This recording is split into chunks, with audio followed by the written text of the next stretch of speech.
Reality shows చూస్తున్నప్పుడు మనకు చాలా వింతగా కొన్నిసార్లు అర్థం కాని సీన్స్ కనిపిస్తూ ఉంటాయి కదా కానీ అప్పుడప్పుడు ఒక చిన్న జెస్చర్ వెనుక ఆ షో మొత్తం ఎలా నడుస్తుందో చెప్పే ఒక పెద్ద కథ దాగి ఉంటుంది.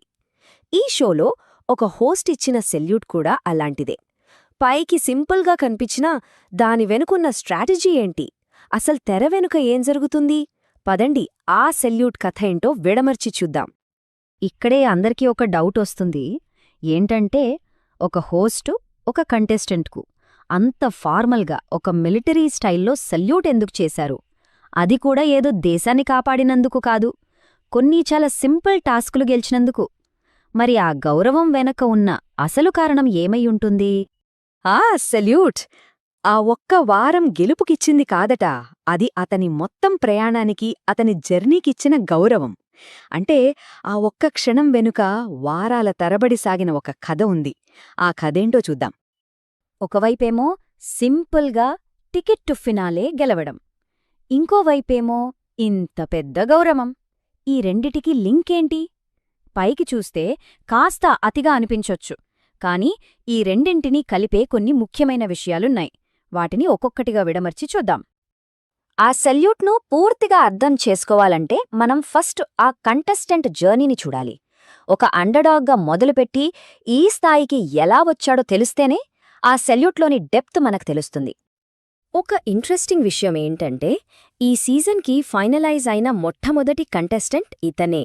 ఇది వినడానికి చిన్న విషయంగా అనిపించినా ఒక నేరేటివ్గా చూస్తే ఈ సీజన్ కథ ఇతనితోనే మొదలైంది అని చెప్పాలి. అంతేకాదు, తన లీడర్షిప్ని కూడా ప్రూవ్ చేసుకున్నాడు. ఆ హౌస్లో ఒకసారి క్యాప్టెన్ అవ్వడమే గ్రేట్ అనుకుంటే, ఇతను ఏకంగా 2 సార్లు ఆ బాధ్యత తీసుకున్నాడు. ఇది చాలా రేర్ ఫీట్, అతని పొజిషన్ని మరింత స్ట్రాంగ్ చేసింది. ఇక్కడే చూడండి, కథ ఒక సర్కిల్లాగా కంప్లీట్ అయినట్టు అనిపిస్తుంది. షోలోకి ఫస్ట్ అడుగుపెట్టింది ఇతనే, ఇప్పుడు ఫైనల్స్లోకి కూడా ఫస్ట్ అడుగుపెట్టింది ఇతనే. భలే ఉంది కదా ఈ సిమెట్రీ! ఇది అతని జర్నీకి ఒక పర్ఫెక్ట్ ఎండింగ్ లాంటిది. సో ఇప్పుడు క్లారిటీ వచ్చింది కదా, ఆ సెల్యూట్ కేవలం ఆ ఫినాలే టికెట్ కోసం కాదు, ఫస్ట్ కంటెస్టెంట్గా రావడం, 2 సార్లు క్యాప్టెన్ అవ్వడం, ఫస్ట్ ఫైనలిస్ట్ కావడం, ఈ మొత్తం జర్నీకి ఒక అండర్డాగ్ సాధించిన విజయానికిచ్చిన గౌరవమది. సరే, ఇదంతా కంటెస్టెంట్ కథ. కానీ ఈ కథ ఇంత స్మూత్గా నడవడానికి తెర వెనక ఎంత పెద్ద సిస్టమ్ పనిచేస్తుందో తెలుసా? మనకు కనిపించే ఈ గంటన్నర ఎపిసోడ్ వెనుక మనకు తెలియని ఎన్నో లాజిస్టిక్స్ ఉంటాయి. వాటిలో ఒక చిన్న ఉదాహరణ చూద్దామా? జస్ట్ కంటెస్టెంట్లు వీకెండ్లో వేసుకునే బట్టల విషయమే తీసుకుందాం. మనకేమో సింపుల్గా అనిపిస్తుంది, కానీ దాని వెనక ఒక పెద్ద ప్రాసెస్ ఉంది.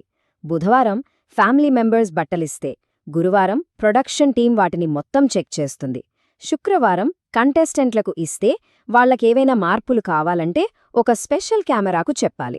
కొన్ని గంటల్లోనే టైలరింగ్ అయిపోయి బట్టలు మళ్లీ వెనక్కి వచ్చేస్తాయి. చూసారా ఎంత పెద్ద వ్యవస్థ? ఇంతకీ బట్టల్ని ఎందుకింతలా చెక్ చేస్తారు? రీజన్ ఒక్కటే, గేమ్ ఫేర్గా ఉండాలి కాబట్టి. ఆ హౌజ్ అనేది ఒక బబుల్ లాంటిదనమాట. బట్టల ద్వారా గానీ ఇంకేదైనా వస్తువు ద్వారా గానీ బయటనుంచి చిన్న క్లూ కూడా లోపలికి రాకూడదు. అందుకే ఈ రూల్స్ ఇంత స్ట్రిక్ట్గా ఉంటాయి. ఇక షో చివరి దశకు వద్దాం. ఇక్కడ ప్రొడక్షన్ టీం తీసుకున్న ఒక డెసిషన్ అందరినీ ఆశ్చర్యపరిచింది, కన్ఫ్యూజ్ చేసింది కూడా. అదే చివరి వారాల్లో నామినేషన్స్ ప్రాసెస్.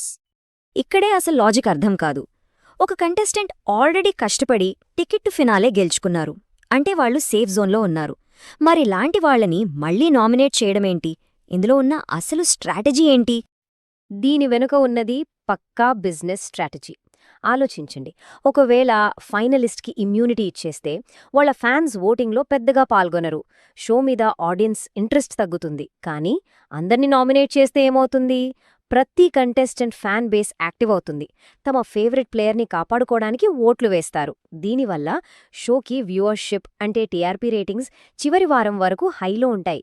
ఇది ఆడియన్స్ని లాస్ట్ మినిట్ వరకు ఎంగేజ్డ్గా ఉంచి ఒక మాస్టర్ ప్లాన్. సో సింపుల్గా చెప్పాలంటే ఈ స్ట్రాటజీ గోల్ ఒక్కటే, ఫైనల్ దగ్గరయ్యే కొద్దీ టెన్షన్ను, డ్రామాను, ఉత్కంఠను పీక్స్కి తీసుకెళ్లడం, ప్రతి ఒక్క ఫ్యాన్ను ఓటింగ్ ప్రాసెస్లో ఇన్వాల్వ్ చేయడం. ఇది రియాలిటీ టీవీలో ఒక గోల్డెన్ రూల్ లాంటిదన్నమాట.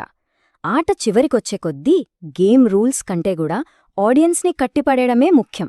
ఎందుకంటే అంతిమంగా వాళ్ల ఓట్లతోనే విన్నరెవరో డిసైడ్ అవుతుంది.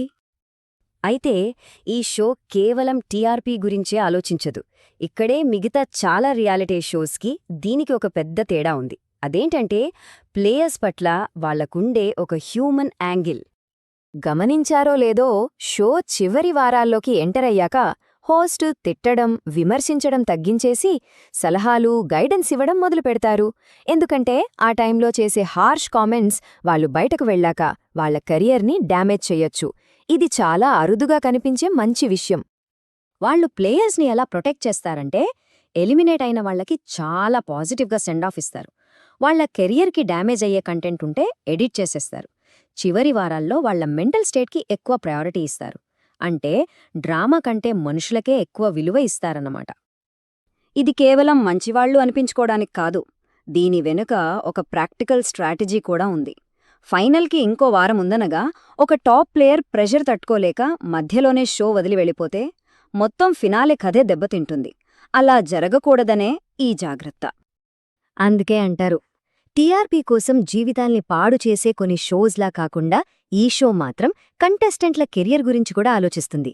ఇది ప్లేయర్స్ పట్ల వాళ్లకున్న రెస్పాన్సిబిలిటీని చూపిస్తుంది. సరే, ఇవన్నీ చూశాక మనం ఎక్కడైతే మొదలుపెట్టామో ఆ ప్రశ్నకు మళ్లీ వద్దాం. ఇప్పుడు ఆ సెల్యూట్ వెనుక ఉన్న అసలు కథ మనకు క్లియరుగా అర్థమవుతుంది. ఫైనల్గా మనం అర్థం చేసుకోవాల్సిందేంటంటే, ఆ సెల్యూట్ అనేది ఒక సింబల్. అది కేవలం ఒక వ్యక్తి ప్రయాణానికిచ్చిన గౌరవం కాదు. ప్లేయర్స్ను పాడు చేయకుండా వాళ్లని స్టార్లుగా నిలబెట్టాలనుకునే ఒక సిస్టమ్కిచ్చిన గౌరవం. ఆ సెల్యూట్ ఒక వ్యక్తికి కాదు, ఆ షో నమ్మే విలువలకి. కానీ ఇది మన ముందు ఒక పెద్ద ప్రశ్ననుంచుతుంది. ఆటగాళ్లను ఇలా కాపాడటమనేది మంచి టెలివిజన్ అవుతుందా? లేక ప్రేక్షకులు కోరుకునే ఆ రా రియాలిటీని, అసలైన డ్రామాను చంపేస్తుందా? ఎంటర్టైన్మెంట్కి, బాధ్యతకి మధ్య ఆ లైన్ ఎక్కడ గీయాలి? ఆలోచించాల్సిన విషయమే కదా.